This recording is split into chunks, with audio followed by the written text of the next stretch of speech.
first of all, it's all my art. So I've been doing paintings for a while now, and instead of keeping them in the basement, you got to put them up somewhere where people can see them. So that's why it just is everywhere in the shop if you want to take some shots inside after. But I mean, it gives this vibe to the Cinqàsept, this more artsy vibe, artistic.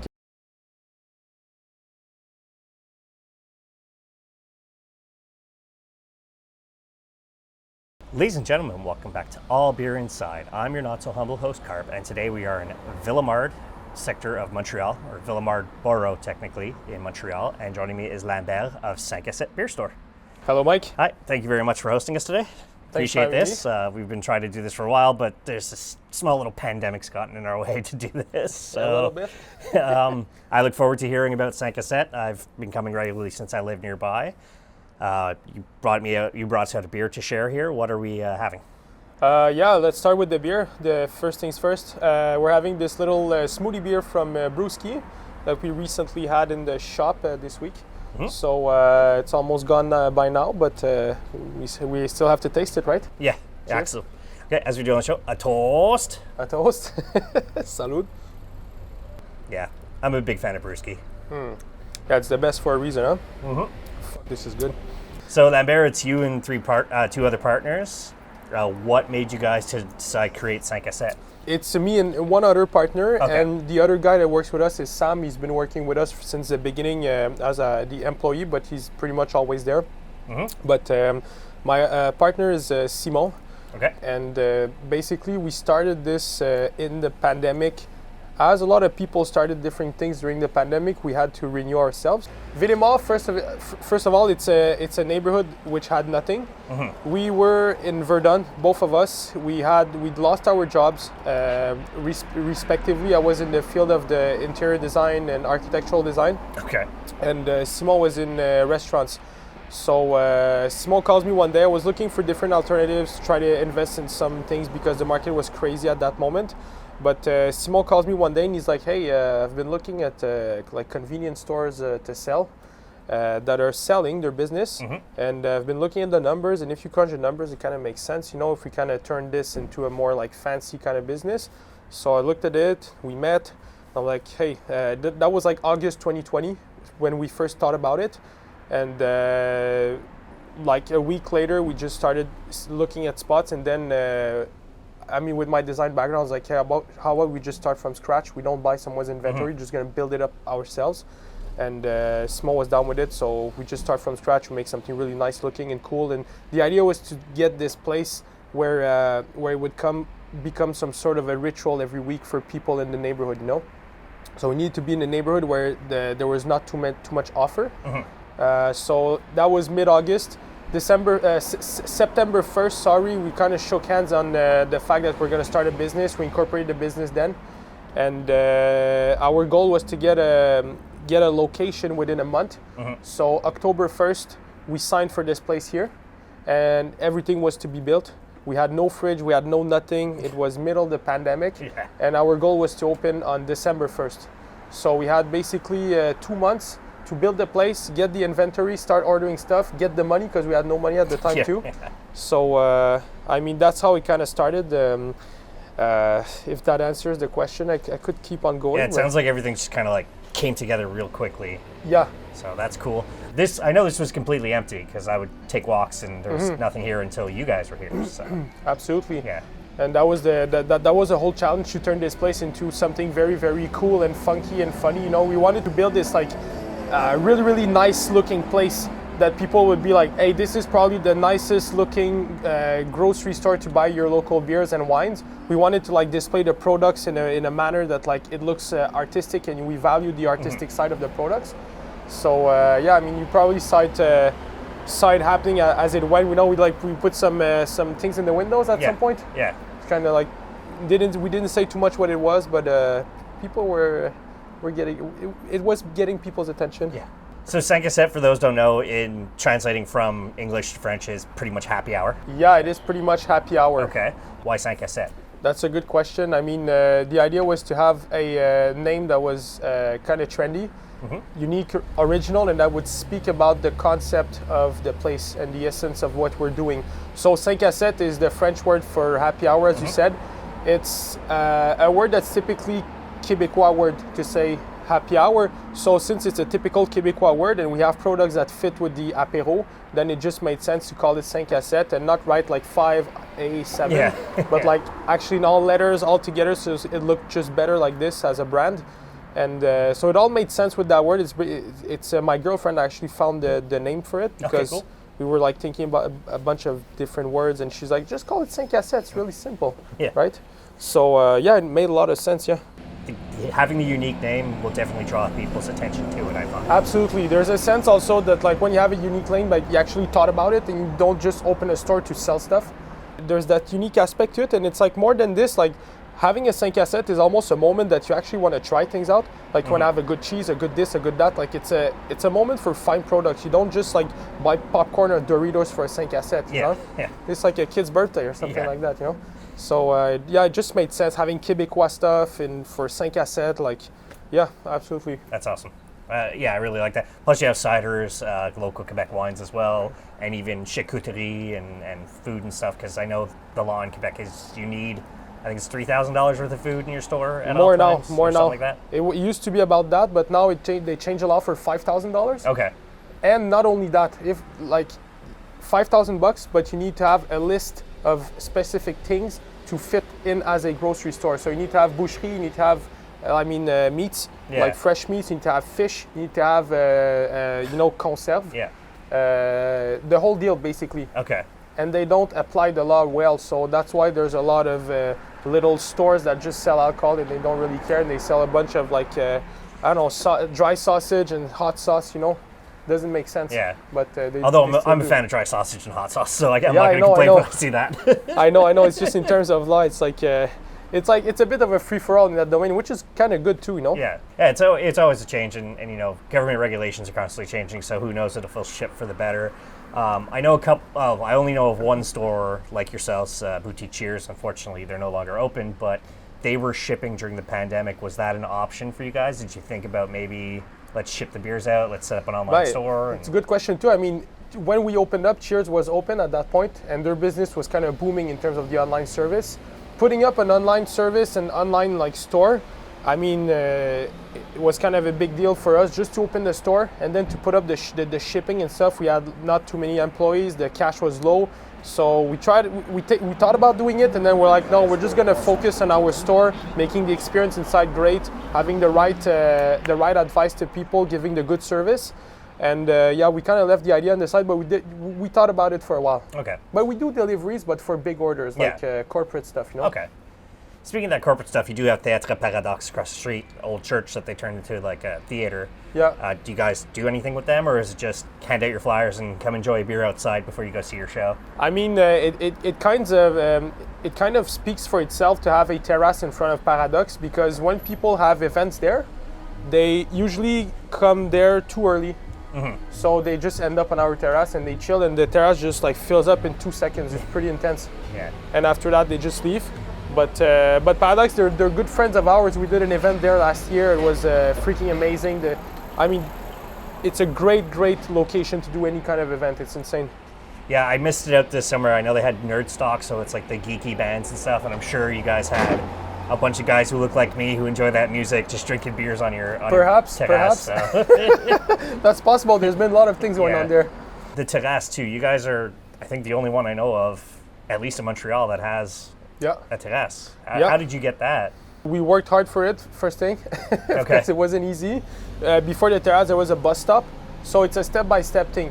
Last year, we had so many freaking construction, and like, we opened the shop, we had 7 months of construction almost, and then we went to the mayor. We had the mayor come to our place here and be like, hey, listen, buddy, you know, we need some compensation for these many works. So we kind of put pressure on the city to help us get rid of the bus stop and allow us to put this terrace here. So they got rid of the bus stop, took months, and after that we needed some special design plans to show that the terrace was respectful. So we had the plans done, sent to the city, which I did because I'm a designer of profession. Yeah. So and after that we had this permit, which is not a terrace permit, because the terrace is an extension of your inside space. This is just like a public space permit. Okay. To put stuff on it. Yeah. So it's a big gray zone. Yeah. When you approached the city about opening the location, were they very welcoming, or they're just like, oh no, we don't need a beer store here? Extremely welcoming. Okay, cool. Extremely welcoming compared to Verdun. Verdun was very unwelcoming, and they were super welcoming because Sylvain right there, he wanted a neighbor. Mm-hmm. He's like, my business is gonna be better if I get a neighbor. The whole SDC, the one that take care of this commercial project, whatever, they were super hyped to have a new store like this too, because the offer was not there. There's another place right, like all the way back in Ville-Émard, like on the other end of Monk Street, that was already there, like a fine grocery, but it's not the same concept. We're more focused on Cinqàsept and wines. Mm-hmm. They're more like all around fine grocery. Yeah. Okay. So yeah, definitely a need, and it's like we saw it. I mean, people were hyped in the neighborhood. The number of times that people told us, "Wow, it's so nice that you guys opened up a shop here because we don't need to go so far to get anything now." So it's great. Yeah, it's really well welcomed. Ville-Émard is an older neighborhood in Montreal. You probably have more than enough people who come in and be like, "Hey, what's this craft beer stuff?" Yeah. What's that beer you get that Molson or Bud drinker? Like, what kind of style do you introduce them to get them into craft beer? So there's two types of client that like the Molson style beer. There's the one that just never put foot in our store. They just look and they leave because they see straight up what it's about. And after that, there's the one coming in and being like, how come there's the beer like 3 times the price? And it's like, I drink Molson. Can you like recommend me something? Like, first of all, if you drink Molson, this is like this is entry-level beer. We have high-end level beer here. So if you want to actually taste some malts, some real malts, taste like some notes of bread and some hops, and you feel them in your mouth, like you want to get the feeling there, you can try something here. I always recommend them beers around like $4.50, just so it doesn't break the budget.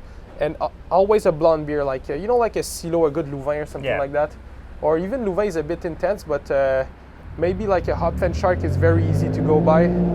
So never IPAs, never Imperial Stouts, never nothing like that.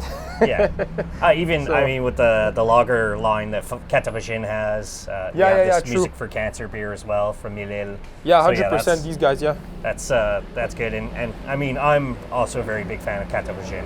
You know, getting to speak with Keegan and Mike, their sales rep, it's nice to see them on shelves like yours. So you're coming up on 2 years. Just as of this episode, more or less. Any weird or funny or frustrating stories? Have you had anybody, like an artist from Paradox, come in and buy beer? Like any kind of weird stories while you're working the desk? We always have weird little things happening. I don't think we never had like nothing major, I think. Okay. But like no one tried to like break in the place. One funny story though is that we have a double lock system inside the place. One lock is like some sort of a big fat bike lock, so no one can jump the thing and whatever, but you need to lock the door and then put the lock. One night we forgot to lock the door, but we put the bike lock, and out of all the nights, it was a night where there was a party in Angrignon Park.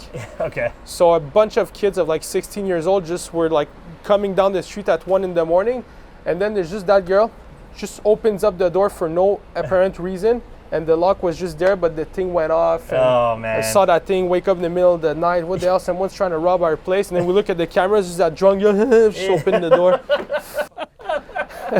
Better this than break But no losses, no broken windows, and that's the important part. Exactly. Yeah. So you mentioned you come from an more or less artistic background, interior design. I noticed art inside. Yeah. What made you guys start putting up the art for sale? I mean, first of all, it's all my art. So I've been doing paintings for a while now, and instead of keeping them in the basement, you got to put them up somewhere and people can see them. So that's why it just is everywhere in the shop if you want to take some shots inside after. But I mean, it gives this vibe to the Cinqàsept, this more artsy vibe, artistic. It's like, and they do sell. So I mean, I'm not telling we're selling one painting a day because they're quite expensive, but like, it's really good stuff.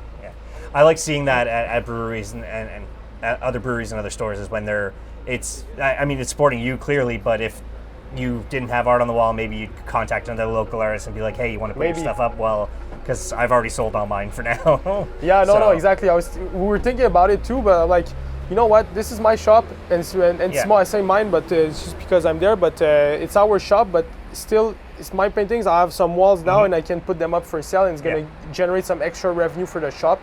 So it's like it just ends up being a personal gallery almost. Yeah. That's great. Maybe do a little art show and like wine and cheese pairing or something. December 1st. Oh, there you go. That's true. December 1st, your 2-year anniversary. Yeah, we didn't announce yet, but something's coming up. And I do like, it's very artistic, and Théâtre Paradoxe is right there too. Yeah. And, they're about the arts and stuff. I know they've had concerts and all that other stuff, so just combining everything together in this area.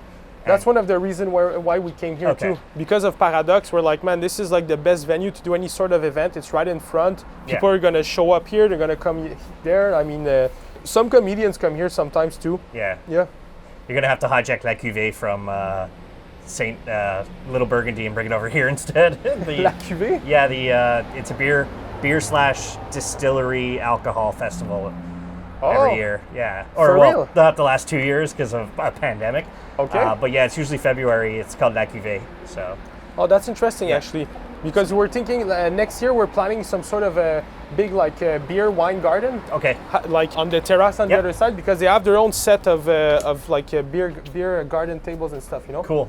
So we're kind of planning this out for it's more going to be like a neighborhood thing. Yeah.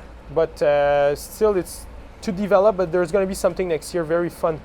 Yeah, things are changing. I honestly think that Ville-Émard got jealous of how successful Verdun became the last 10 years. They're like, no, now it's our turn. Yeah, I mean, it's gonna come. It's gonna come eventually. I think the hype around Ville-Émard, but businesses need to keep opening. Yeah.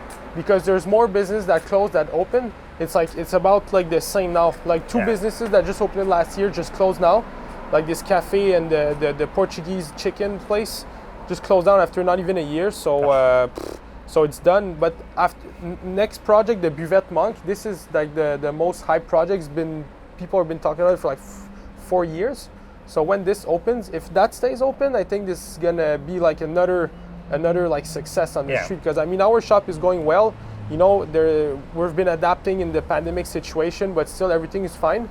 And I think it's a proof too that it's possible to start a nice business on Monk. Yeah. But it needs to be a good business. It needs to be like well-rounded. We've been adapting a lot of things, trying to offer the best service possible. It's a lot of hustle, but I think it's going to pay off in the long term too. Because even last summer, I saw a video online. It's like Monk Boulevard kind of broken down into 5 sections. Oh yeah? And it's like, well, here's why you should go in these sections. And then it started at that end, and it's like, okay, well, there's the bar closed. I think it's going to become another bar down there, what used to be RV. I'm not sure. And maybe... There's a whole thing about that building with the RV, huh? Yeah. There's a whole because this is like a maison de chambre, if you're familiar with the concept, but they were supposed to tear it down, but the city doesn't want to tear it down. They want to keep those affordable housing for people in need. So I'm not sure what that's going to become, but it's good and not good, for the neighborhood. Yeah, we'll see. Yeah. It feels like I said, it feels like Monk is trying to bring itself back, because when I was a kid, they always have the sidewalk sale, and it was super fun when I was a kid. Oh yeah. And then you actually grew up here from so up on Mazarin. Okay, nice. So that's where I grew up, and just when this was still a church, they used to have a thing, meal during the sidewalk sale and everything. So ça va bien vous autres? Yeah, these guys they fight at H2O, the gym right there. We also eat the pizza. Yeah, and we did some collaborative events with them. Speaking of collabs, what collaborations have you done? First of all, let's just start with these guys. At H2O, there's a couple of really good fighters, MMA fighters. They fight in different leagues in the States. And one guy fought in Abu Dhabi in like those UAE Warrior leagues, whatever. Yeah. The other one's PFL. So even GSP's there almost every week when he's in Montreal. So it's a really good gym. And we've been sponsoring a little bit these guys, because we want to encourage them. We're big fans of MMA. So that was one of the collabs. We did a beer for Ali. We did a beer for Mike. For Mick, not Mike, but whatever. And that was one. We did some collabs with Ours Brun more as a design consultancy, because I do all the branding because of the, I know how to do these things. So I love doing the artistic side of the job. It's so fun, so creative, and we kind of want to expand the Cinqàsept vibe a bit everywhere by doing collabs like this. So trying to put the creative side of not just being a grocery, but being like a little artistic boutique too. So get the name out. We did a collab too. One of the big collabs is with Tamarack. Okay. So you know Tamarack, right? So it's Patrick. It's his own brand. Patrick needed a rebranding, so we worked together to rebrand his whole beers. So we kept the concept simple. It was a really nice collab. I still work for him. I know what kind of beers they're coming up, so it's pretty fun, yeah. Could you see Cinqàsept collabing to make an anniversary beer coming up? Well, it'd be a short time frame now, but not this year. If there's a Cinqàsept beer on your shelves. Not this year. Okay. Because this year's it's been more of a rougher year than last year for many reasons. Mm-hmm. So we kind of went like tight on our expenses. We have one collab coming out. It's not a beer. It's something quite special. Okay. It's a soft absinthe that we're gonna have the right to sell in our store. Wow. It's a 15% absinthe. It's based on apple vermouth as the main alcohol. So that's why we're allowed to sell it. But it doesn't taste like apple. It tastes like literally absinthe, but 15%. That's very interesting. That's very cool too. I like that. The bottle is insane. Yeah. It's hand drawn. It's freaking amazing. I'll have to be swinging by on your anniversary date to see if there's one left on the shelf for me, and if I'm actually in. Oh, there should be. We have Montreal that day. Yeah, we have quite a few bottles, so it should be fine. Very cool. I like that. If you could collab with a beer, some of your favorite breweries, who would you like to do a collab beer with to put on your shelves? Interesting. I mean, we have a couple of friends in the industry that we would love to collab with. I mean, Silo and Patrick are two good friends, but maybe people we know a bit less. Love to collaborate with, let's say, Sir John or 5e Baron for doing like some nice artsy collab and very funky stuff.